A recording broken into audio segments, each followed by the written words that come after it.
February 1974. Memphis, Tennessee. A Crown gas station on Bellevue Boulevard, 2 miles from the gates of Graceland, closed for the night, its pumps dark and its windows fogged with cold. In the far corner of the lot, half hidden behind a stack of empty oil drums, an old Buick sedan sits with its windows cracked and a thin curl of breath fogging the glass from the inside. A man named Walter Kime is asleep behind the wheel, 71 years old, wrapped in a wool coat, 2 sizes too big, and a blanket that used to belong to a bed he no longer has. To understand how Walter Kime came to be sleeping in a parked Buick on a February night with the temperature dropping into the 20s, you have to go back 11 months to the spring before, when his wife of 44 years, Dorothy, passed quietly in her sleep in the small rented house they had shared on Person Avenue. Walter had spent his working life as a machinist at the Firestone plant on President's Island, retiring in 1968 with a pension that had seemed like enough at the time and had not accounted for what came after. Dorothy's final months had drained what savings remained. The landlord, a reasonable man by most accounts, but not a patient one, had given Walter until the end of January to catch up on back rent or vacate the house. Walter had neither the money nor, if he was honest with himself, the will to fight for a house that no longer had Dorothy in it. He packed what fit into the Buick, sold what didn't to a second-hand dealer on Lamar Avenue for less than it was worth, and had been living out of the car for 3 weeks by the time that February night came. Walter and Dorothy had married in the fall of 1929, 3 weeks before the stock market collapsed and took most of the country's certainty down with it. They had raised 1 daughter through the lean years of the Depression and the anxious years of the war. Walter exempted from service by a punctured eardrum from a childhood accident, a fact he had spent the rest of his life feeling faintly embarrassed about, even though nobody who knew him ever once suggested he had anything to be embarrassed of. He had gone to Firestone at 19 and stayed 39 years, working the same section of the same floor long enough that younger men who started after him retired before he did, because Walter never saw the point in leaving something steady for something uncertain.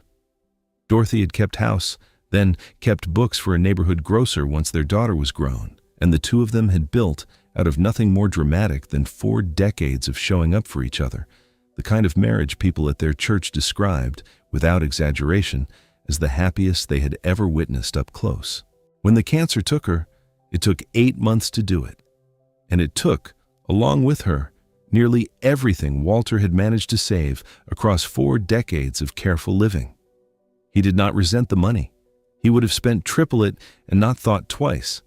What he had not planned for was what came after the money was gone, and Dorothy was gone with it. A man in his early 70s with no wife, no savings, and a landlord who, however reasonable, still had a mortgage of his own to pay. He had a system of sorts. He would park somewhere quiet after dark, somewhere with a little light from a street lamp or a storefront, so he did not feel entirely swallowed by the dark, and he would sleep sitting up because the Buick's bench seat did not recline, and in the morning he would drive to the Wolf River Bottoms boat launch and wash his face in the bathroom there before anyone else arrived. He had not told his daughter in Little Rock, because she had 4 children and a husband on strike from the tire plant, and Walter did not believe in becoming one more thing on somebody else's list of problems. He told himself most nights that this was temporary, that something would turn around. Most nights he almost believed it. That particular night, Elvis Presley was driving. This was not unusual. Those close to him during that period, among them his cousin Billy Smith and his road manager Joe Esposito, would describe it as one of his most consistent habits, a restlessness that came on after midnight when Graceland's halls got too quiet and too full of a house that had once held a marriage that was, by 1974, unraveling. He would take one of his cars, sometimes a Stutz Blackhawk, sometimes something plainer, and drive the streets of the city he had grown up idolizing from a distance, alone, with no destination, the way a man drives when he is trying to outrun something that lives inside his own head rather than behind him. By 1974, Elvis's marriage to Priscilla had ended, and the divorce, though amicable by most accounts, had left Graceland feeling to him less like a home and more like a museum of a life he was no longer fully living inside.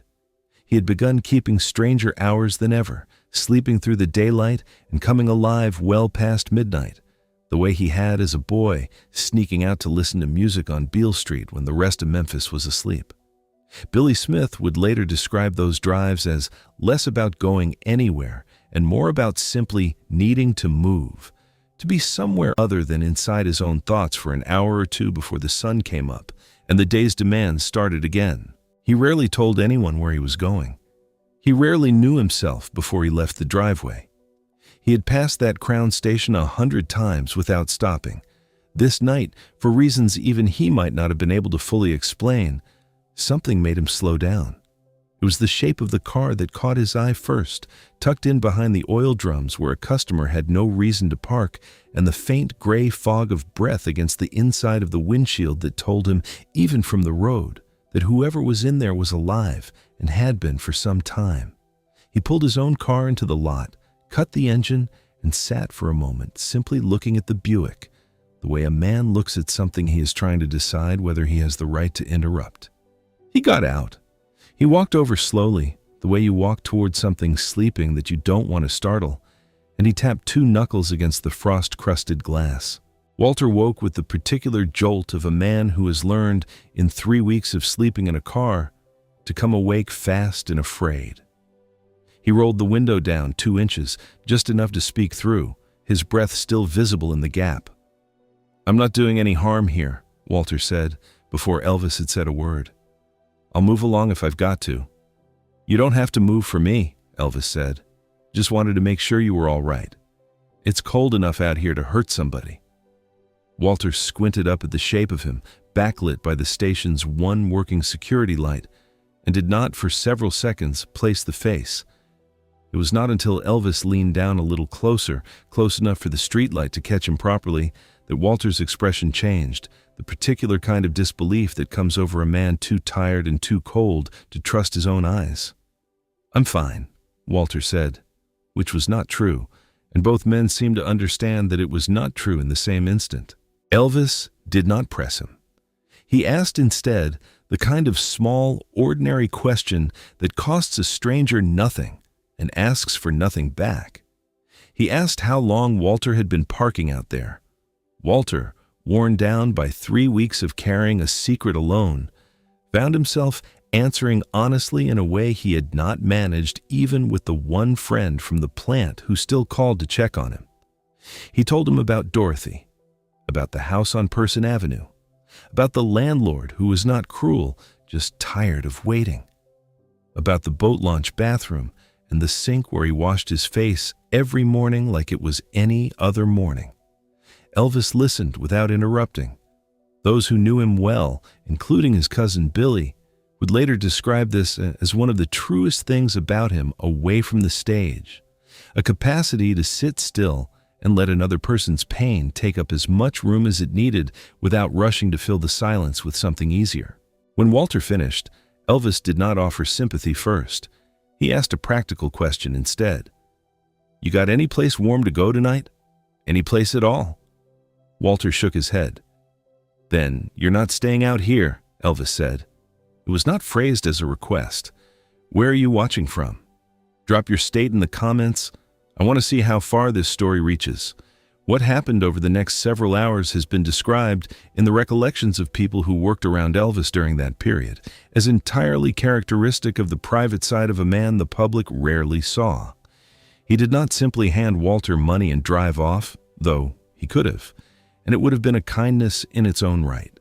Instead, he had Walter follow the taillights of his car back through the quiet streets, past the gates of Graceland itself, to a modest rental property the Presley family kept a few miles away, a small 3-bedroom house that at the time sat mostly empty, used on occasion by relatives passing through Memphis.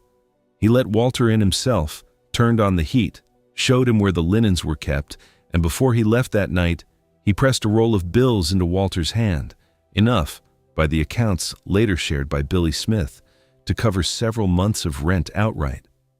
"This isn't charity," Elvis reportedly told him the same words more than one person who knew him claimed to have heard him use in similar moments over the years. "You worked your whole life. Somebody just forgot to hold up their end for a while. I'm holding it up tonight." Walter, according to the account passed down through Billy Smith's later recollections, tried to protest, the way most people did when Elvis did something like this, insisting he could not accept it, that he had never in his life taken a handout and did not intend to start. Elvis's answer, as Smith remembered it, was simple. He told Walter that a man who had spent 40 years turning a wrench at Firestone and 44 years loving one woman until the day she died had already paid whatever debt anybody could ask of him, and that the only thing left to do now was let somebody help him catch his breath. Walter Kime lived in that rental house for the better part of a year. Elvis, according to those close to the family, quietly arranged through his father Vernon, who managed the practical business of Graceland, for the arrangement to continue without ever making it a matter of conversation or record.